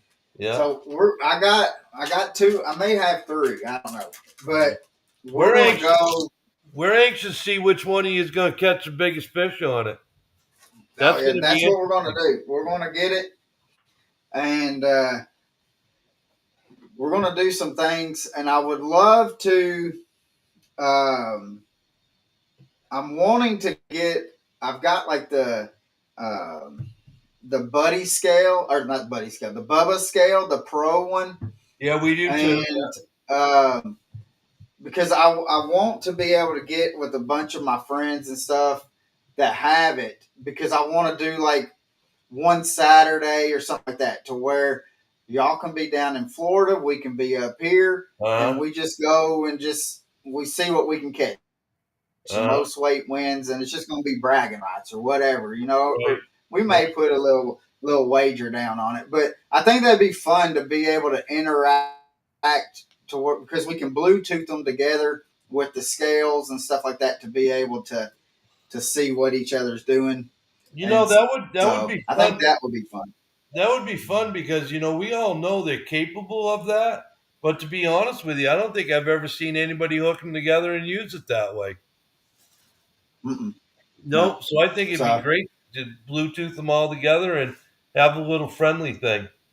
Oh yeah, and so I mean we can, and we'll video our end, y'all videos y'all's end, and we can collab them together and do all that. I think that'd be fun.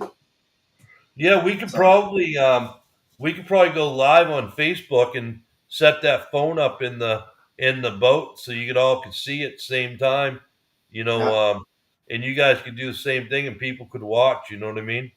Yeah. So pretty cool. So yeah. Hey, but Hunter, don't get mad if you see that we're fishing your honey holes now. So, but I don't know. I don't even know how long we've been. Let's see. Almost an hour and 40 minutes. So, so I want to say thank you again, Hunter, for coming on. Thank you, Jerry. Absolutely. And thank y'all so much for thinking of us to have us break the news with the youth club, because I mean the potential of this is phenomenal. Dude, I couldn't think of a better podcast to release this on.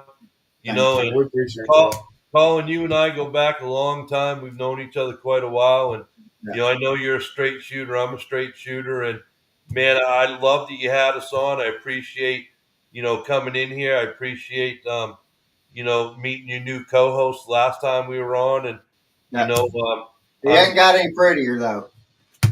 Yeah, he's a pretty good fisherman. I gotta be careful. I don't want to pick on him. Don't.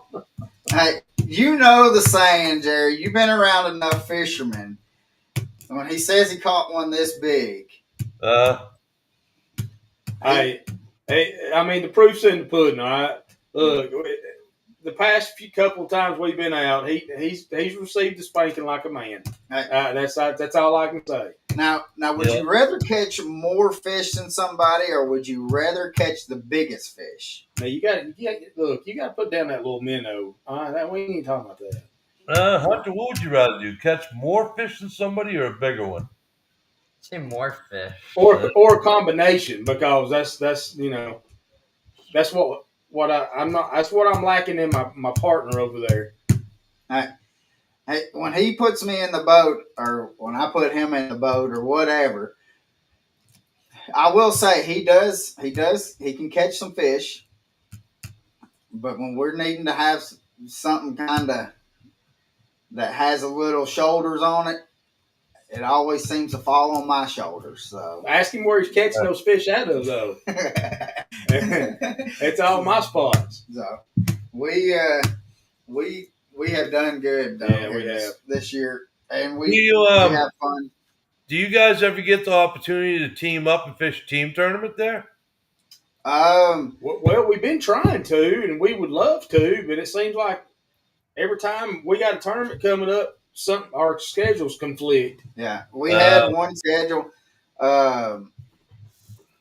and we had we've had a couple of them. He had a death in the family. Then they had family medical issues. The next time, it seemed like the past 3 or 4 that we've had something come up, and it's hard for us to fish a Saturday tournament because of our work schedule for work.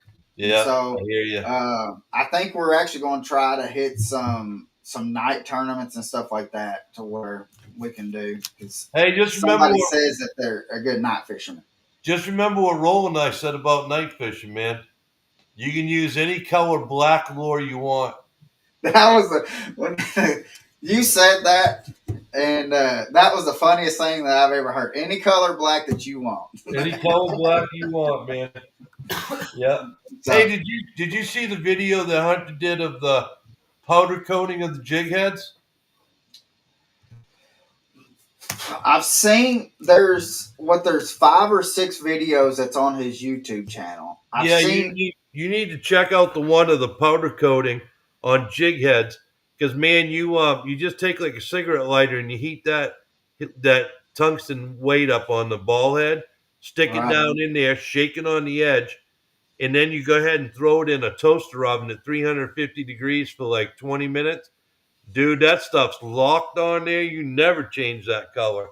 But I will tell you, if you like using different colors on your jig head, the blade dip that you saw on the spinnerbait blades will work on the tungsten heads, where you can wipe it off and change the color. Really? Yeah, so that will work. There's another. See, there's something you can use, not made for that, but still will work for that if you like using different colors. Yeah. Because I know typically, like when I make my micro jigs, I'll use like a green pumpkin, and then I'll use like a gunpowder looking. Gotcha. And so those are my 2 main colors that I will dip for up here when I make my jigs and stuff. Yeah, the problem that we're having is that Hunter and I are doing all these videos with the Lower Works moles and making the baits and doing the heads, and then right afterwards I'll get bombarded on Facebook. Hey, how much for a bag of them baits? How much for a bag of these? How much for 6 of these? And unfortunately, I have to tell everybody the same thing. We're not a retailer. We only make stuff for our personal use or friends of ours. And when we come down to Chick, dude, we're gonna bring these baits that Hunter's now pouring for forward facing sonar, and we're gonna leave some. We're gonna leave some for both of you, along with the special heads we're using. God, they're deadly. They're deadly. I love fishing jigs. I love it. They're deadly. Now, Hunter, would you rather use forward facing sonar, or would you rather not? I'd rather use sonar. Yeah. You'll see fish like moving, like seeing your bait drop right in front of them. And you actually see them like go right to your bait, and your bait will disappear and it'll go with the fish. But there's also a downside to that, Hunter. And it seems to happen to me more than not. You see that fish come up to it and then just turn right around and go the other direction. We had those. They just looked at it and they just swam off. Yep. You know, actually, when we were on when we were on Douglas, if you saw them on forward facing, they would spook off. So what, Yeah. that's what's happening. That pulse that forward facing gives out, they're starting to get used to that and know to get the heck out of Dodge. So what Hunter Right. was doing there is he'd come by them and see them there, and he'd remember where they were, and he'd go right off them, and he'd cast out there, and he'd use his bait just as if he was watching it, watching it on the screen, and they'd bite when the sonar wasn't looking at them. But man, Yeah. if you tried to fish with it looking at them, they would swim off, dude. Yeah. And I told everybody, let forward facing sonar run its course, and it's not going to be as lethal as it was before. And it's already starting, but it's going to take more time. Yeah. Yeah. It Well, and really the thing is, and like which we touched on this when you were on here a month ago, that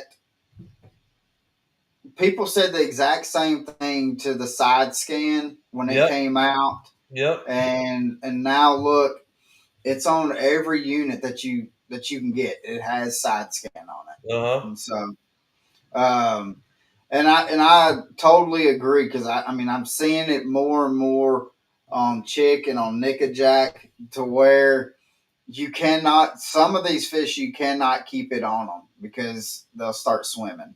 Yeah. So, Yeah. They know. In the past, everybody's fishing shallow water. Well, it's probably not my job to educate people, but I'll let this slip out. The one thing that a big bass would always remember about getting caught is the sound of a trolling motor. So you had to keep your trolling motor as quiet as possible and sneak in there. If you had 2, 3 boats in one little area with a bunch of big fish and they're all hitting the trolling motor, you're done. yeah, You're done. You're not going to catch them. Well, that's now starting to happen with forward facing sonar, yeah, and they're going to get educated to it, and it's all going to work its way out of that whole system. And it's great when it started, but remember what I said. People wanted to ban it because, you're watching fish live. Well, when you're fishing spawning fish, why don't you ban your polarized glasses because you're watching fish live? yeah. There is no difference. Oh, speaking of sunglasses, Hunter, what is the sunglasses that you use? I use a Bahio sunglasses. Yeah, because the sunglasses that he has, Pappy, I mean they were pretty stylish. I mean, and then I really liked them, so I wanted to make sure that I asked you, because I really did like them. So I need to see if they can do them in prescription. They can. They can, absolutely. RX, absolutely. Yeah, Bahio, just go to the Bahio site. And yeah, let me tell you about Bahio. When Costa got bought out, the new owners came into the Costa factory here in Florida and said, "Hey, we're letting the lease go on the property, and by the way, you're all fired." So really. all those employees decided, let's lease the building, let's call Sunglasses Bahio, and we jumped right away. And dude, they are awesome glasses. My Heck yeah. wife used to say, "Hey, why you got 7, 8 sunglasses laying around the house here?" And I'd say, "Well, partly cloudy day, stained water, driving the car, bright sun." She go, "I don't buy into that." So finally, we were at ICAST one year, and I said to the girl, "Can you give my wife her own code for her own glasses?" She goes, "Yeah." So then I turn around to my wife and go, "Hey, why you got like 5 pairs of sunglasses laying around?" Oh, don't you start. Don't you? Yeah. So, Yeah. but They do. Bahio does make them, and I'll send you a link to it if you want when we get off okay, here. Yep. sounds good. So the Hunter, do you have is it just the YouTube that you're on right now with the Hunter B Outdoors? Yes. Yeah. Yep. We're gonna start a YouTube that's gonna be called Kids for Fishing, and all the content stuff's gonna go there also. Okay. He just did open a Facebook page called Hunter Brousseau. Okay. So So that's we'll definitely, I got that link in there, and then afterwards, guys, I'm going to put Jerry's social media stuff, and Jerry's going to send me the link for the lake and bay. Yep. So we'll have all that together. And if you have any questions about the youth club deal, that to make sure you reach out to Gerry, and if you want to participate or whatever, maybe help out with something. I imagine that they could use some. They wouldn't mind some volunteers or whatever, or sponsors or anything. Just reach out to Gerry. And again, we cannot thank you enough, Gerry and Hunter, Hey, for. before you go, Hunter does have his own webpage called hunterbrousseau.com. Okay, we'll put that on there as And well. there's a video link on there. Some of his stuff he did with Roland's on that page, and Wow. mine's jerrybrousseau.com, and it's done by Pro Sites Unlimited, so it's top notch. Yeah. Yeah. So we'll definitely put all that on there. Go check them out. Go to Hunter's YouTube channel again, because I thoroughly enjoyed the videos, and I know that if I enjoy them, you're going to enjoy them. Go smash that subscribe button. Go, and I think he has 12 followers right now on it. I mean, it is we're a trying brand to grow it. new. Yeah, I just gave you a follow. So Nice. it is brand new, and let's grow this channel for him, and let's see what he does, because guys, we're going to be seeing him as he keeps on growing. We're going to be seeing him make some huge moves. He's already doing it, and let's give him the support and keep on encouraging him. And so, but we've already asked this question, and we've already asked y'all this question. But again, it's the end of the podcast, and we have to ask it again. So we'll go with, you want to ask Hunter? Go ahead. So Hunter, if you could have one person, could be passed away or still living, that you fishing with in a boat, who would it be, and why would you want them in your boat? I went Toby Keith because I've always listened to his country songs, and he was a best country song. We spent time with him his last year at ICAST, and he signed a bunch of things for Hunter, and they gave him some baits. And his daughter Crystal has been nothing but very, very nice to Hunter, and always talks to us at ICAST and everything. Now I got a question. I want to ask you all. Okay. I want you guys to answer that same question, because you never do. All right. Wow. Go on. You want me to answer first? Yeah. All right. I want to have two people, both of my grandfathers, on my mom's and dad's dad. I want to have them. I grew up fishing with my granddaddy, my mom's dad, and on Old Hickory Lake, and then on Kentucky Lake. So to have him, to go out and fish now with him, would be something special. My dad's dad, he did not. I didn't get to fish with him. I think maybe once, twice, but he got sick, and they didn't know. They wanted him to go to the Mayo Clinic and stuff like that to figure out what it was. They told him that what if they ever figured out anything on it, that they're probably going to name it after him. And so, but he didn't want to. He dealt with it for 12, 14 years, and then finally passed away. And so I would love to be able to get them on the boat and show them the technology. And then both of them would still love the fact that right now you could take a Texas rig out any time of the year and still catch some fish, because that's what they love to throw. Both of them love to throw a Texas rig. Cool. I've got two myself. I would want to take um, my dad's dad or stepdad. He's the one. I remember the first time I ever got on the boat. We was on the riverside out there at the dam, and I can remember we would run up to the dam and then drift all the way down the river, just catching whatever, really, you know. And that was such a good time. We even done some jug fishing. I mean, it was, you know, and being, God, man, I was young. And the second one would be Gerald Swindle, OG man. Hmm. I would love to go fishing with him for a day. I think he just wants to go, Jerry, with him for the commentary. Probably that too, but still. Hey, you know what's cool though? Nobody ever asked you that question. It's nice hearing you guys tell us what you think. You know, 'cause Yeah. you ask everybody that, but nobody's ever said to you, "Hey, why don't you tell me?" Yeah. So I'm glad you guys shared that with me. That's something special. And hey, listen, we love you guys. We love the show. Keep at it, man. You're getting there. Man, I enjoy watching it every time I can.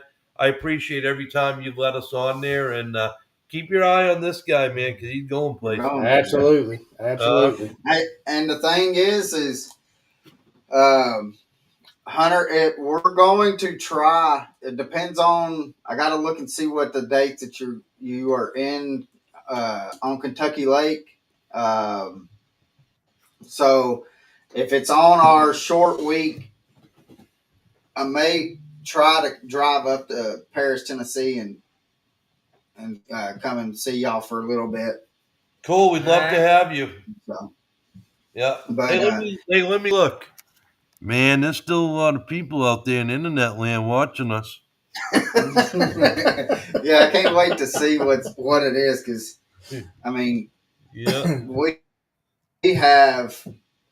we're almost hitting right at the 2,000 mark on average. So what we've done here the past month and a half of what we brought views on these lives have been phenomenal. So Great. But I mean, we can't thank you enough too, Jerry. I mean, because you help promote. You come on here, and when we have somebody on that, and you'll ask questions, and that you know that people are really wanting to kind of know. So we thank you again, especially for the support that you have shown us. So Yeah.